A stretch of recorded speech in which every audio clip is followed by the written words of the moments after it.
Chapter 1. Introduction to Pain. Many years ago, not that many though, on a calm summer morning in the Luba village of Kasai province, the winds blew from the mountainous west. A soft, whistling sound echoed through the village. Most of the villagers were still asleep, and all around were dying fires from the night before. Slow, steady waves of air that smelled like cassava and ground peanut powder breezed through the evergreen scenery that Kasai was well known for. Nyambura, the young wife of a hunter, looked at a cluster of huts as she sat on a huge rock upon a hill.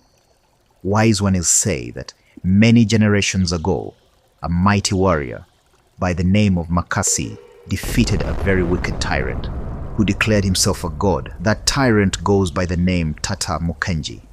So legend says Makasi, an ordinary warrior, took up arms and slayed hundreds of the tyrant's agents before he himself died, but not after recovering a sacred star that was a doorway or portal of sorts that connected the village people to the presence and blessings of the one true God, Elohim. So as Nyambura sat on that rock whilst rubbing her big pregnant belly, she thought about how she would name her baby Makasi if it were a boy. Now, Nyambura had come from a huge family. Her ancestry was dates back to many craftsmen and women, people who were good at inventing things and carving sculptures of great kings and works of art. However, she did not take up after the likes of her old father Moabs, who was a bricklayer. He worked long hours and woke up at 5 a.m. every morning. He would kiss all his 9 daughters on the cheek and then head off to work. The man was well mandated and disciplined.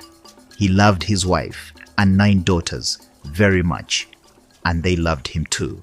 Now Nyambura, who was the youngest of Moab's daughters, was only 18 years of age and was fairly inexperienced when it came to being a wife. She was nervous, but being a mother, on the other hand, was going to be an exciting new adventure for her.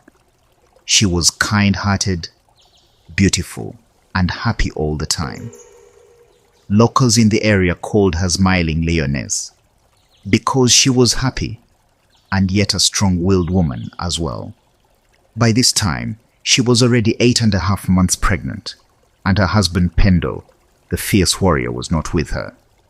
That morning, he had not come home the previous night and had fallen asleep at a local bar after one too many cups of kachasu, a very potent drink that villagers nicknamed paranoia drink. She did not realize how long she had been sitting on that rock, daydreaming until the sun started to disappear.